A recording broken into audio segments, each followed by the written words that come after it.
جو بچے ہیں وہ اس چیز کو لے کے پریشان ہیں کہ اگر یہ جتنے بھی 11,000 جو سکول ہیں اگر ان کو پرائیویٹ کر دیا جائے گا تو اس کا امپیکٹ پیرنٹس کے اوپر کیا پڑے گا, بچوں کے اوپر کیا پڑے گا, اور ان کے جو اثرات ہیں وہ ٹیچرز کے اوپر کیا پڑیں گے. تو پنجاب گورنمنٹ کی طرف سے کچھ رولز آ چکے ہیں ٹیچرز کے حوالے سے, تو وہ میں آپ کے ساتھ شیئر کر دیتا ہوں. دیکھیں, ایک جو ٹیچر ہے جو اپنی ساری زندگی لگا کے, اپنی ساری جوانی لگا کے جو اس پروفیشن کو دیتا ہے, ٹیچنگ کو دیتا ہے, تو اینڈ پہ اس کو ریوارڈ کے طور پہ اس کو پینشن دی جاتی ہے. اور اس میں پہلا رول یہ ہے کہ ان کی جو پینشن ہے اس کو 70% سے کم کر کے اس کو 30% کر دیا جائے گا. اور دوسرا رول یہ ہے کہ اگر کوئی بھی ٹیچر اپنے وہ جو 25 ایئرس کی جو جاب ہوتی ہے 25 سال کو اگر وہ کمپلیٹ کرتا ہے اور اینڈ پہ جو ان کو نیٹ اماؤنٹ دی جاتی ہے, جو ان کو رقم ملتی ہے, اس میں سے 15 جو ایئرز ہیں 15 سال اس کو مائنس کر دیا جائے گا, اس کو 3% کے ساتھ ڈیڈکٹ کیا جائے گا. اس کا مطلب یہ ہے کہ اگر ایک ٹیچر وہ 25 سال جاب کرتا ہے, اگر وہ جاب یہ 25 سال پورے کرتا ہے تب بھی, اگر وہ کمپلیٹ نہیں کرتا تب بھی اس کے 45% جو ہے اس کو جو اماؤنٹ ملنی ہے اس کو کم کر دیا جائے گا. اور تیسری بات یہ ہے کہ اگر کوئی بیوہ مین کہ جس کا جو خاوند تھا وہ ٹیچر تھا اور اس کو اپنے ہسبینڈ کی وجہ سے جو پینشن مل رہی تھی, اس پینشن کو نا وہ 10 سال تک کر دیا گیا ہے, اور 10 سال کے بعد وہ پینشن اس کی ختم کر دی جائے گی. اسی طرح جو پینشن کے اندر ہر سال جو اضافہ ہوتا ہے اس میں ہرگز کسی قسم کا اضافہ نہیں کیا جائے گا. فار ایگزامپل جو اگر ایک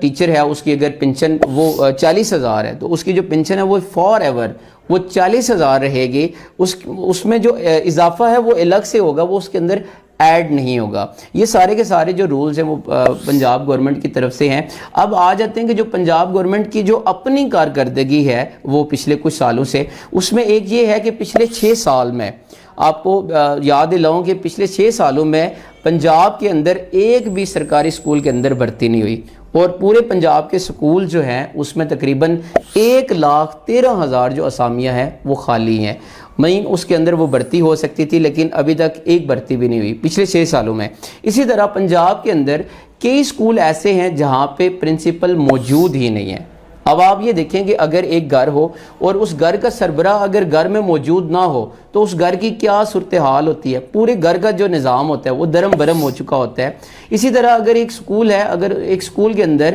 پرنسپل موجود ہی نہیں ہے تو آپ خود سوچیں کہ وہاں پہ تعلیم کا معیار کیا ہوگا, وہاں پہ بچوں کی کیا پروگریس ہوگی, وہاں پہ ڈسپلن کیا ہوگا. تو پنجاب کے کئی ایسے سکول ہیں جہاں پہ جو پرنسپلز ہیں وہ وہاں پہ موجود ہی نہیں ہیں. اسی طرح پچھلے 8 سال سے وہ تمام ٹیچرز جو کنٹریکٹ پہ ہیں تو ابھی تک وہ کنٹریکٹ پہ ہیں, تو ابھی تک ان کو ریگولر نہیں کیا گیا. تو میں آج کی جو اس ویڈیو میں یہ جو ایک ہم بات کر رہے تھے کہ آپ جو پنجاب کے جو سکولز ہیں ان کو پرائیویٹ کیا جا رہا ہے, تو اس میں جو سجیشن ہے وہ میری طرف سے سجیشن یہ ہے کہ دیکھیں آپ, یہ کیا ایک بات ہوئی کہ آپ کے جتنے بھی وسائل ہیں وہ سارے اشرافیہ کے حصے میں آئے, اور جتنے بھی وہ مسائل ہیں وہ عوام کو فیس کرنے پڑے اور عوام اس کا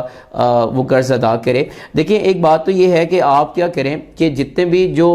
سکولز ہیں پنجاب کے اندر اور اس کے جو وہاں پہ جو پرنسپلز موجود نہیں ہیں تو جو ان کی ڈیوٹی سر انجام دے رہے ہیں تو ان کو کیا کرنا چاہیے, ان کو اپ گریڈ کرنا چاہیے. کیونکہ اگر آپ یہ دیکھیں کہ پرنسپل موجود نہیں ہے, پرنسپل کی غیر موجودگی میں وہ تمام کی تمام جو ٹیچرز ہیں وہ پرنسپل کے فرائض انجام دے رہے ہیں. تو پہلا سٹیپ تو یہ کرنا چاہیے کہ جتنے بھی وہاں کے جو سینئر ٹیچرز ہیں ان کو اپ گریڈ کر کے ان کو پرنسپل کا درجہ دینا چاہیے. اور دوسری بات یہ ہے کہ جتنے بھی پچھلے 8 سالوں سے جتنے بھی کنٹریکٹ پہ ٹیچرز ہیں آلریڈی وہ کنٹریکٹ پہ ہیں, وہ کام کر رہے ہیں, ان کو کام کا ایکسپیرینس ہے, بجائے اس کے کہ آپ باہر سے کوئی بندہ لیں, کوئی ٹیسٹ لیں جو کہ بالکل فریش ہو. لیکن جو ٹیچر پچھلے 8 سال سے پڑھا رہا ہے اس کے پاس ایکسپیرینس ہے, اس کے پاس تجربہ ہے, تو آپ کیا کریں اس کو ریگولر کر دیں. اسی طرح میں یہ کہنا چاہوں گا کہ ٹیچر کی جو سرگرمیاں ہیں وہ صرف سکول تک محدود رکھنی چاہیے. آپ یہ دیکھیں کہ ایک ظلم کی انتہا ہے کہ آپ دیکھیں جب بھی الیکشن کی باری آتی ہے, پولیو کی باری ہوتی ہے, تو ٹیچرز کی ایکسٹرا ڈیوٹیز لگا دی جاتی ہیں. کئی دن جو ہے وہ ٹیچرز جو ہے وہ کلاس میں موجود نہیں ہوتے, اسکول میں موجود نہیں ہوتے, وہ ڈیوٹیز دے رہے ہوتے ہیں, وہ الیکشن کی ڈیوٹی دے رہے ہوتے ہیں, اسی طرح وہ پولیو کی ڈیوٹی دے رہے ہوتے ہیں. تو جتنے بھی جو ٹیچرز ہیں ان کو جو ان کی سرگرمیاں ہیں ان کو اسکول تک محدود رکھا جائے. دیکھیں کوئی بھی ادارہ جو ہے جب اس کی کارکردگی خراب ہو جاتی ہے, یا کوئی بھی ادارہ ہے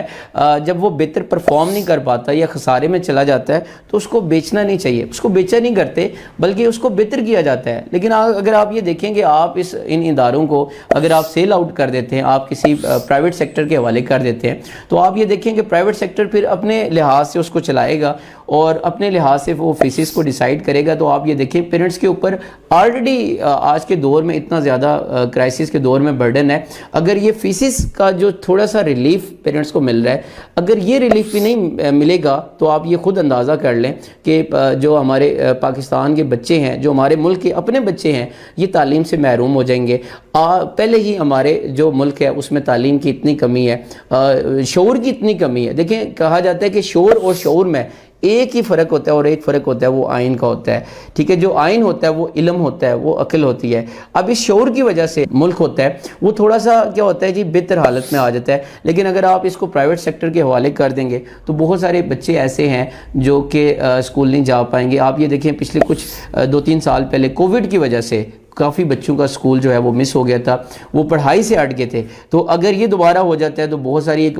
لمبی ایک لائن ہمارے پاس آ جائے گی, ایک فہرست ہوگی جس میں بہت سارے بچے جو ہے وہ ہمارے اسکولوں سے باہر ہو جائیں گے. تو میری پنجاب گورنمنٹ سے گزارش ہے کہ خدا اس کے اوپر ذرا نظر ثانی کریں اور اس میں یہ دیکھیں کہ آپ کس طرح آپ اس ادارے کو آپ بہتر کر سکتے ہیں. کوئی درمیانی راستہ نکالیں اور اس کو پرائیویٹ سیکٹر کے حوالے نہ کیا جائے.